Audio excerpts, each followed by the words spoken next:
जय श्री राधे कृष्ण। आप सभी का आपके अपने YouTube channel BK Mishra present में बहुत बहुत स्वागत है। आइए आज आप सब जानेंगे वर्ष 2025 में मकर संक्रांति का त्योहार कब मनाया जाएगा। तो जानेंगे शुभ मुहूर्त के बारे में, संक्रांति का पुण्यकाल क्या होगा, इस दिन महापुण्य काल का क्या समय होगा, पुण्य काल का मुहूर्त कब से कब तक होगा, इस दिन क्या करना चाहिए और मकर संक्रांति के दिन किन वस्तुओं का दान करना चाहिए, किन वस्तुओं का दान नहीं करना चाहिए, मकर संक्रांति के दिन विशेष करके किन कार्यों को करना चाहिए और नहीं करना चाहिए, तो जानेंगे इन सबों के बारे में। आप सभी भक्तों को मकर संक्रांति की ढेर सारी शुभकामनाएं। आप सभी के जीवन में भगवान सूर्य देव की कृपा से, लक्ष्मी नारायण की कृपा से आप सभी को सभी प्रकार के सुख और समृद्धि की प्राप्ति हो। मकर संक्रांति जो कि हिंदुओं का प्रमुख त्योहार माना जाता है। संक्रांति जो कि पूरे भारत और नेपाल में किसी न किसी रूप में मनाया जाता है। भगवान सूर्य जब मकर राशि में प्रवेश करते हैं तभी इस पर्व को धूमधाम के साथ मनाया जाता है। यह त्योहार विशेष करके जनवरी के 14वें या 15वें दिन ही पड़ता है, क्योंकि इस दिन सूर्य धनु राशि को छोड़कर मकर राशि में प्रवेश करते हैं। मकर संक्रांति के दिन से ही सूर्य की उत्तरायण गति प्रारंभ हो जाती है, इसलिए इस पर्व को कहीं कहीं उत्तरायणी भी कहते हैं।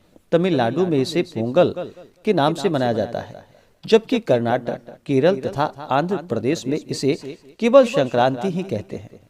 भारत देश उत्तरी गोलार्ध में स्थित है। मकर संक्रांति से पहले सूर्य दक्षिणी गोलार्ध में होते हैं, अर्थात भारत से अपेक्षाकृत अधिक दूर होता है। इसी कारण यहाँ पर रातें बड़ी एवं दिन छोटे होते हैं तथा सर्दी का मौसम है। किंतु मकर संक्रांति से सूर्य उत्तरी गोलार्ध की ओर आना शुरू हो जाते हैं, अतएव इस दिन से रातें छोटी एवं दिन बड़े होने लगते हैं तथा गर्मी का मौसम भी शुरू हो जाता है। दिन बड़ा होने से प्रकाश अधिक होता है तथा रात्रि छोटी होने पर अंधकार कम होता है। इस कारण से सूर्य जब मकर राशि में प्रवेश करते हैं तो यहाँ से उत्तरायण गति आरंभ होता है, और उत्तरायण जो कि देवताओं का दिन माना गया है और दैत्यों की रात्रि मानी गई है। 6 महीनों के लिए सूर्य जो कि दक्षिणायन होते हैं और 6 महीनों के लिए सूर्य उत्तरायण होते हैं। जब भी सूर्य मकर राशि में प्रवेश करते हैं, यहाँ से उत्तरायण होते हैं, तभी देवताओं का दिन माना जाता है और यही संक्रांति का समय होता है। और इस दिन का किया गया स्नान, दान, जप, तप, होम, पूजन पाठ आदि का कार्य यह अनंत गुना पुण्य फलदायी माना गया है। इस दिन जो कि देवता भी उतर करके प्रयाग में स्नान करते हैं। ऐसी भी मान्यता है कि इस दिन भगवान भास्कर, भगवान सूर्य अपने पुत्र शनि से मिलने स्वयं उनके घर जाते हैं। चूंकि शनि देव मकर राशि के स्वामी हैं, अतः इस दिन मकर संक्रांति के नाम से इसे जाना जाता है। महाभारत काल में भीष्म पितामह ने अपनी देह त्यागने के लिए मकर संक्रांति का ही चयन किया था, क्योंकि उससे पहले सूर्य दक्षिणायन थे और जब सूर्य उत्तरायण हुए तभी जाकर के उन्होंने अपने प्राणों को त्यागा। और यह भी कहा जाता है कि मकर संक्रांति के दिन ही गंगा जी जो कि भागीरथ के पीछे पीछे चलकर कपिल मुनि के आश्रम से होती हुई सागर में जाकर मिली थी। उत्तर भारत में इसे मकर संक्रांति, पंजाब हरियाणा में लोहड़ी, असम में बिहू, दक्षिण भारत में पोंगल के नाम से जाना जाता है। इस दिन लोग खिचड़ी बनाकर जो कि भगवान सूर्य देव को भोग लगाते हैं, और विशेष करके जो कि तिल और गुड़ का अवश्य ही भोग लगाना चाहिए और फिर इन वस्तुओं का दान करना चाहिए और इनका ग्रहण करना चाहिए। यह अनंत गुना पुण्य फलदायी माना गया है। तो आइए जानते हैं मकर संक्रांति के शुभ मुहूर्त के बारे में। इस बार मकर संक्रांति का पर्व जो कि 14 जनवरी 2025 को मनाया जाएगा। इस दिन सूर्य धनु राशि को छोड़ करके मकर राशि में जो कि सुबह 8:44 में प्रवेश करेंगे, जो कि यह सनातन पंचांग के अनुसार है। संक्रांति पुण्य काल मुहूर्त 14 जनवरी को सुबह 9:30 से शाम 5:46 तक होगा। संक्रांति का महापुण्य काल समय सुबह 9:03 से सुबह 10:48 तक का होगा।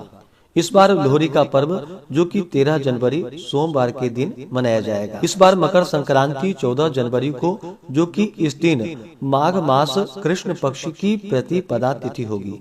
तो माघ के महीने में जो कि गंगा स्नान, दान, तीर्थों आदि जगहों पर स्नान करने का विशेष महत्व माना गया है। मकर संक्रांति के दिन इस दिन चाहिए कि इस दिन सुबह उठ करके नित्य क्रियाओं से निवृत्त हो करके इस दिन विशेष करके खास करके माघ का महीना है, तो माघ के महीने में जो कि गंगा स्नान का और प्रयाग में स्नान का बड़ा ही विशेष महत्व माना गया है। यह अश्वमेध यज्ञों के फलों को समान पुण्य फल प्रदान करने वाली है। तो माघ स्नान का वैसे ही बड़ा विशेष महत्व है, तो खास करके मकर संक्रांति के दिन यानी कि 15 जनवरी को गंगा स्नान करना चाहिए, तीर्थों में जाकर के स्नान करना चाहिए। अगर वहां पर ना जा पाए तो अपने घर के नहाने के पानी में ही थोड़ा सा गंगा जल मिला करके स्नान करे, शुद्ध वस्त्र धारण करके, और सबसे पहले तो भगवान सूर्य देव को अर्घ्य प्रदान करना चाहिए। भगवान सूर्य देव जो कि आरोग्यता को प्रदान करने वाले हैं, आंख की पीड़ाओं को छोड़ करके भगवान सूर्य देव जो कि सभी प्रकार के रोगों को नष्ट करने वाले हैं, तो भगवान सूर्य देव को इस दिन जो कि जल में लाल चंदन और लाल पुष्प डाल करके खासकर भगवान सूर्य देव को अवश्य ही अर्घ सभी को ही प्रदान करना चाहिए। यह अनंत गुना पुण्य फलदायी होगा। और जब भी आप भगवान सूर्य देव को अर्घ्य प्रदान करते हैं तो अर्घ्य किसी ऐसे पात्र में देना चाहिए जहां पर कि अर्घ्य के जलों का छींट आपके पैरों के ऊपर बिल्कुल भी नहीं पड़नी चाहिए। तो इस बात का ध्यान रखें। और भगवान सूर्य देव को अर्घ्य देते समय आप चाहें तो इन मंत्रों का उच्चारण करें। ओम एहि सूर्य सहस्त्रांशो तेजो राशे जगतपते अनुकंप मान भक्ता ग्रहणा अर्घ दिवाकर। इन मंत्रों के द्वारा भगवान सूर्य देव को अर्घ्य प्रदान करे, या ओम श्री सूर्य देवाय नमः, या श्री भास्कराय नमः, श्री दिवाकराय नमः आदि मंत्रों का उच्चारण करते हुए आप भगवान सूर्य देव को अर्घ्य प्रदान करें तो बड़ा ही पुण्य फलदायी होगा। अर्घ्य देने के बाद फिर भगवान सूर्य देव का और भगवान मधुसूदन का जो कि पूरे विधि विधान के साथ पूजन करना चाहिए। हर जगह इस पर्व को मनाने की अपनी अपनी परंपरा है, तो अपनी अपनी आप परंपराओं के अनुसार मनाएं। विशेषकर इस दिन पंचोपचार या खोटसोपचार पूजन विधि के द्वारा भगवान सूर्य देव का पूजन करना चाहिए और भगवान मधुसूदन का पूजन करना चाहिए। बहुत से जगहों पर यह भी कहा जाता है कि रविवार के दिन जो कि तिलों का दान नहीं करना चाहिए। रविवार के दिन तिल, तेल आदि का प्रयोग नहीं करना चाहिए, खाना नहीं चाहिए। तो ये खास करके जो तिलों का खाने में प्रयोग किया जाता है ये उनके लिए वर्जित होता है जो कि प्रत्येक दिन तिल से तर्पण करते हैं, ये उनके लिए ही केवल निषेध होता है। और जो प्रत्येक दिन तिलों से तर्पण नहीं करते हैं उनके लिए कोई निषेध नहीं है। और इस दिन जो कि तिल और गुड़ से बने हुए लड्डू का भगवान को भोग लगाया जाता है, भगवान को चढ़ाया जाता है। और तिल जो कि भगवान विष्णु के पसीने से उत्पन्न हुआ है। 3 प्रकार के तिल बतलाए गए हैं जो कि सफेद तिल, काले तिल और एक भूरे रंग का तिल। 3 प्रकार के तिल हैं जो कि भगवान विष्णु के ही शरीर से उत्पन्न है। भगवान विष्णु के पसीने से तिल की उत्पत्ति मानी गई है, इसलिए इस दिन तिलों का दान बड़ा ही पुण्य फलदायी माना गया है। और जब भी भगवान को आप जैसे कि भगवान विष्णु को तिल और तुलसी दल अवश्य ही चढ़ाया जाता है। इस कारण से भगवान विष्णु को भगवान शालिग्राम को तिल और तुलसी चढ़ाने के लिए किसी भी प्रकार का दिन को निषेध नहीं माना गया है। इनके पूजन में आप इन चीजों का प्रयोग कर ही सकते हैं। या किसी भी प्रकार का पूजन होता है तो उसमें बिना भगवान विष्णु के पूजन का वह पूजन संपन्न नहीं माना जाता है। और फिर बिना तुलसी और बिना तिल के भगवान विष्णु का भी पूजन संपन्न नहीं माना जाता है। इसलिए किसी भी दिन का निषेध नहीं माना गया है, खास करके भगवान विष्णु का पूजन करना हो तो आप इस दिन जो कि भगवान को गुड़ तथा तिल से बने हुए वस्तु का भोग लगाए और उसका फिर प्रसाद के रूप में ग्रहण कर सकते हैं। इस दिन जल, पुष्प, अक्षत, धूप, दीप आदि से भगवान सूर्य देव की पूजा करनी चाहिए। और भगवान विष्णु को, भगवान मधुसूदन को जो कि काले तिल गुड़ अर्पित करनी चाहिए। उनके ऊपर अक्षत नहीं चढ़ाया जाता है भगवान विष्णु को, तो इस बात का ध्यान रखें। अक्षत की जगह उन्हें काले तिल या सफेद तिल अर्पित करें। और तुलसी दल भगवान मधुसूदन के पूजन में भगवान श्री कृष्ण को, भगवान विष्णु को, भगवान शालिग्राम को तुलसी दल अवश्य ही चढ़ाना चाहिए। बिना तुलसी का पूजन संपन्न नहीं माना जाता है। और मकर संक्रांति के दिन जो कि तिल और गुड़ के दान का बड़ा ही विशेष महत्व है। गुड़ से जो कि सूर्य प्रसन्न होते हैं और तिल से शनि देवता प्रसन्न होते हैं। अगर आप मकर संक्रांति के दिन गुड़ का दान करते हैं, इससे भगवान सूर्य देव प्रसन्न होते हैं और इससे जो कि पदोन्नति की प्राप्ति होती है, उच्च पद की प्राप्ति होती है, मान सम्मान की प्राप्ति होती है, राजकीय प्रतिष्ठा की प्राप्ति होती है। वहीं पर अगर आप तिलों का दान करते हैं तो तिल से शनि देवता प्रसन्न होते हैं। इससे शत्रु पीड़ा समाप्त हो जाती है, घर की दरिद्रताएं दूर होती है तथा घर में सुख और समृद्धि का आगमन होता है। और जो खास करके जो रोग पीड़ा से परेशान हो, उन्हें अवश्य ही मकर संक्रांति के दिन जो कि तिल और गुड़ का अवश्य ही उनके हाथों से दान करवाना चाहिए। मकर संक्रांति के दिन जो कि अन्न, वस्त्र, गौदान, खिचड़ी का दान, यह सब बड़ा ही पुण्य फलदायी माना गया है। इस दिन खास करके आप काली गाय को जो कि गुड़ और तिल का लड्डू अवश्य ही काली गाय को खिलानी चाहिए। इससे अनंत गुना पुण्य फलों की प्राप्ति होती है और घर की दरिद्रताएं दूर होती हैं।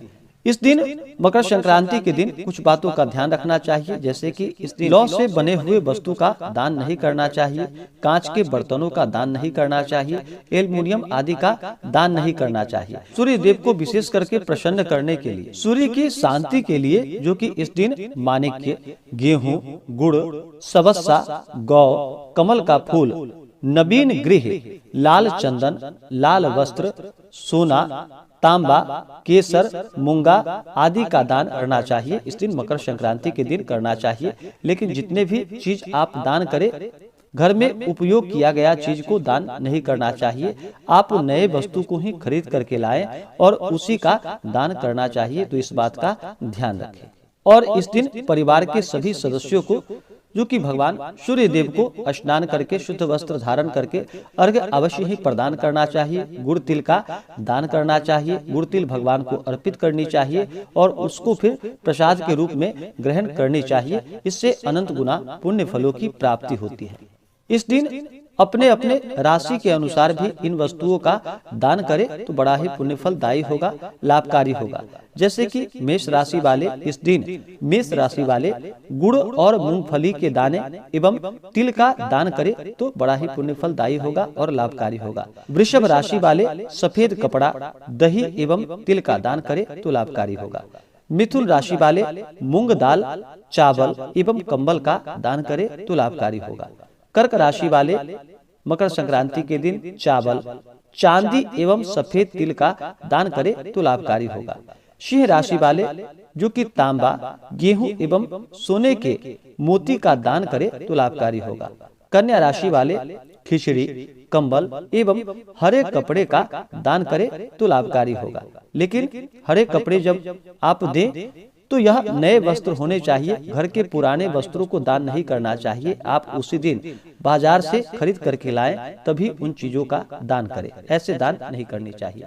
तुला राशि वाले जो कि सफेद डायमंड, शक्कर एवं कंबल आदि का दान करें तो लाभकारी होगा। वृश्चिक राशि वाले मूंगा, लाल कपड़ा एवं तिल का दान करें तो लाभकारी होगा। धनु राशि वाले पीला कपड़ा, खड़ी हल्दी एवं सोने का मोती दान दे तो लाभकारी होगा।